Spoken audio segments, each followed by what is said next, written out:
I'm still surprised people even keep watching this series at this point. I mean, it's literally part 9 now, and you're still watching?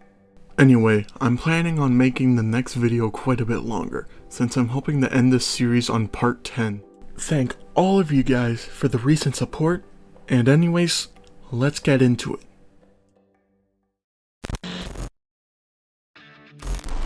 Before making any of the maps within the game, you're going to need to have some finer detail first. That's what makes a map feel more lively. First thing I did was by making a chair model, some bookshelves, and also some stools. Afterwards, I ended up making some books, some average kitchen utensil, bowls and plates, things like that. Some cups, some different sized tables and desks. This file isn't completed with all the models I want to make just yet, but it's definitely a start. While me and a friend of mine were playing a horror game, I ended up using a camera for the main gameplay, and I thought that was an interesting idea for a game idea. So I started out by making a viewport frame and making it so that it would seamlessly look like you were taking a picture, as long as you had something you can click on and Can Collide is on. For some reason I kept on adding on to this idea and continued to evolve this quote-unquote camera more and more and posted each of it on Discord. If you didn't know, we now have an actually official Discord server. You will be able to see what we do on the server in the link in the description. And while you're down there, maybe consider hitting that little subscribe button as well. Anyways, I ended up making a quick camera model so that the images would show up on your camera instead of your screen, and at first, it definitely did not work.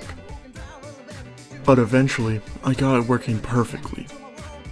Later on, I decided to test what it would look like in a horror aspect.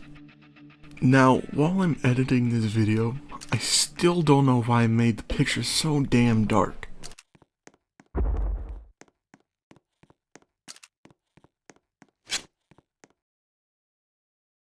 Then, I made it so that a person would show up if you took a picture. It would show them for roughly around 100 milliseconds, and then show them on the camera as well. Afterwards, they would just disappear. Inside of another experience, I ended up reworking my sprint system, so now it can handle crouching too. So instead of it just being a sprinting system, it's now more like a customized moving system. The crouching looked completely bland though, so I made 2 quick animations. One for where you are moving when you're crouched, and one where you are sitting still while crouched. And now, you could teabag to your heart's desire when you see your dead teammate on the ground. Along with making the crouching feature, I also made a sprint bar that I would say is pretty nice. Basically every typical horror game sprint bar.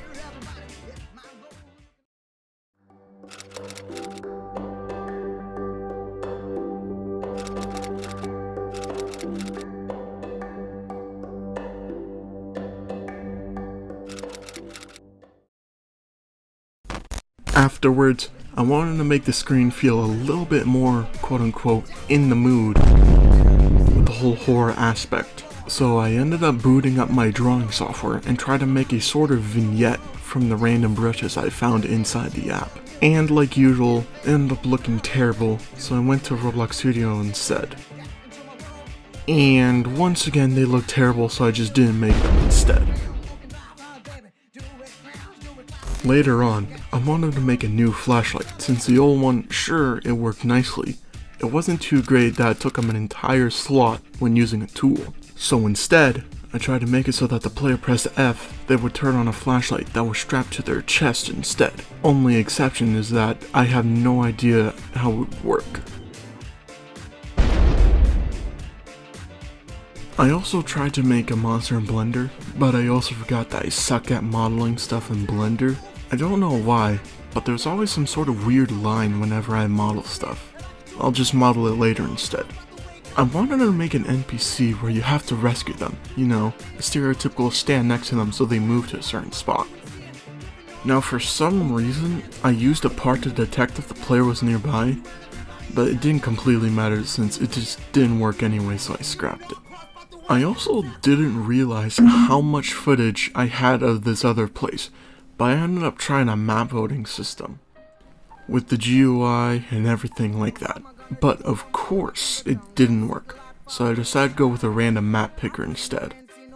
I made 3 quick simple maps, pretty much just different colors, and made a server script that randomly picked one and teleported them to a spawn part inside of it.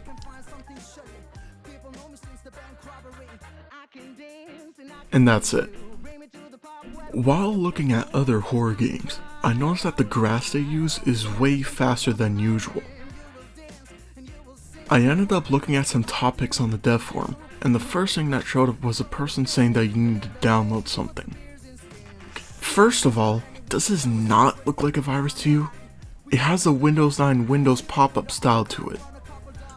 Instead of doing that, I did some digging in Studio and found out you can edit it in Global Wind instead.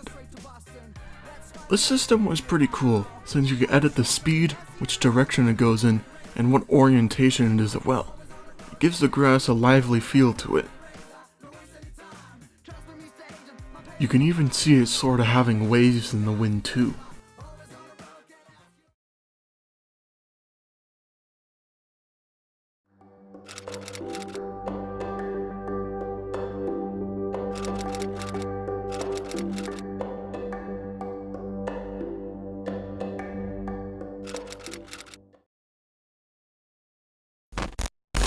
After that, I wanted to find out how they load in terrains for maps, since having terrain in maps makes them way more realistic.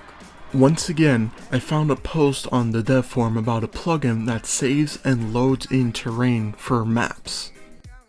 I'm not gonna use it quite yet though, but it is nice to know about. For some reason right after that, I wanted to make a sort of mini mansion. Still not sure why I did. And let's just say, I didn't get that far. I tried to get inspiration from online and from this older game that I used to make. And yes, I am gonna finish it, it's just that I don't have enough knowledge for it yet. Next, I figured out an efficient way to make chapters like how usual story games do. But before that, I started out with making a new experience. This place will be used as a placeholder for all the chapters. These so-called chapters will be different games each, so I don't need to put a lot of stuff within a single experience. This also brings up the opportunity to make the game look more nicer instead.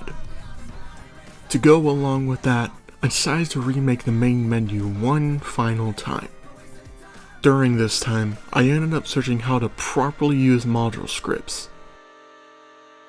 They were really useful for making the main menu look good, and it makes it quicker and faster, and me not needing to copy and paste code. And best part is that it won't cause lag, since it's entirely on the server, so it also makes it easier for the client to run the game. Anyway, that's all for what I got done for now. Recently, I've been finding a lot of motivation for the game, and with that I'm able to push out a lot more updates. Because of this, expect the next video to be the longest out of all of the previous ones in the series. And thank you so much for reaching this part of the video. We're currently at 1.6 thousand subscribers, and still growing. If you want to check out the other videos in the series, I have some videos of the previous ones in the link in the description. And hopefully, I see you the next video.